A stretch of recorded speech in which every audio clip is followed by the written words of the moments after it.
Welcome.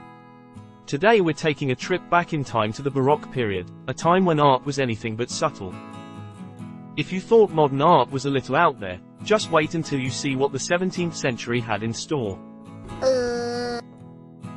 The Baroque era was very much defined by the influences of the major art movement which came before it, the Renaissance. Art during the Renaissance was based on the ideas of perfection, completion, and conceivability, but the Baroque was much more exuberant. It emphasized dramatic, exaggerated motion and clear details, and it was very often defined as being bizarre and eccentric. Baroque art was encouraged by the Catholic Church as a means to counter the simplicity and austerity of Protestant art. The Church needed a new and more direct approach to inspire the common people, and it used the Baroque style to extend and stimulate the public's faith in the Church with direct and emotional involvement. The word Baroque comes from the Portuguese Baroque, which means irregular-shaped pearl. Just like an uneven pearl, Baroque art is not perfect, but still beautiful.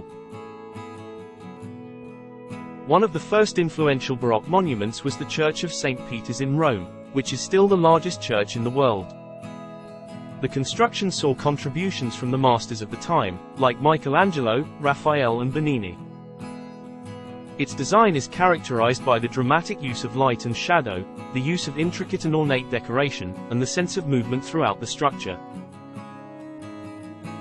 The church is in the famous St. Peter's Square, which is also Baroque. Bernini designed two vast colonnades, which look like arms out from the church, welcoming and embracing the faithful.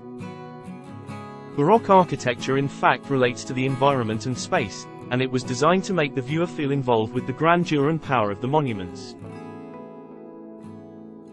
The Palace of Versailles in France is another great example of Baroque architecture. It's the place where Louis XIV could live out his wildest dreams of opulence, with every inch of the palace dripping in gold, marble, and other fancy materials. On the exteriors there are decorative columns and statues. It's the definition of dressed to impress. The interior of the palace is equally lavish, with intricate wall and ceiling decorations, ornate furniture, and a wide array of artwork. The gardens are the ultimate Baroque experience, with perfectly manicured lawns, stunning water features, and countless statues. But now let's have a look at some Baroque paintings.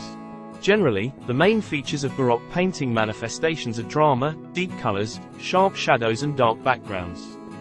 While Renaissance art aimed to highlight calmness and rationality, Baroque artists emphasized stark contrasts, passion, and tension, often choosing to depict the moment preceding an event instead of its occurrence. Caravaggio was one of the greatest Baroque painters. His works are characterized by their dramatic use of light and shadow, known as chiaroscuro, which creates a sense of depth and dimensionality. Caravaggio's subjects often feature everyday imagery incorporated with sacred figures, depicted in a raw and gritty style that was quite revolutionary for the time. His paintings are highly emotional, and they often explore themes of death, suffering, and redemption. Caravaggio also started a technique called tenebrism, meaning darkness. It is similar to chiaroscuro, but it focuses on the darker areas of a painting, emphasizing the mystery of the scene with dramatic illumination. Annibale Carracci was another important Baroque painter. Along with his brother and cousin they started the Bolognese School of Art. Carracci's artworks had a lively effect, and were painted life-size in order to create a deeper emotional connection with the viewer. He used the technique of illusion, as his paintings almost invited the viewer to become a part of the subject matter. The Spanish artist Velázquez was well known as one of the pioneering portraiture artists of his time. He was known for his skillful use of color and his ability to capture the personality and character of his subjects. He painted numerous portraits of court officials as well as of the Spanish royal family with extensive attention to detail. The good thing about Baroque art is that it wasn't just for the rich and powerful. It was a popular form of art that could be found everywhere, from churches to street corners. So there you have it, the Baroque period in all its over-the-top glory. From the drama and movement to the light and shadow, Baroque art was a celebration of the human experience. And if you ever need a little extra drama in your life, just turn to a Baroque painting. Be sure to like and subscribe for more art history goodness, and let us know in the comments if you have any other ideas for future videos.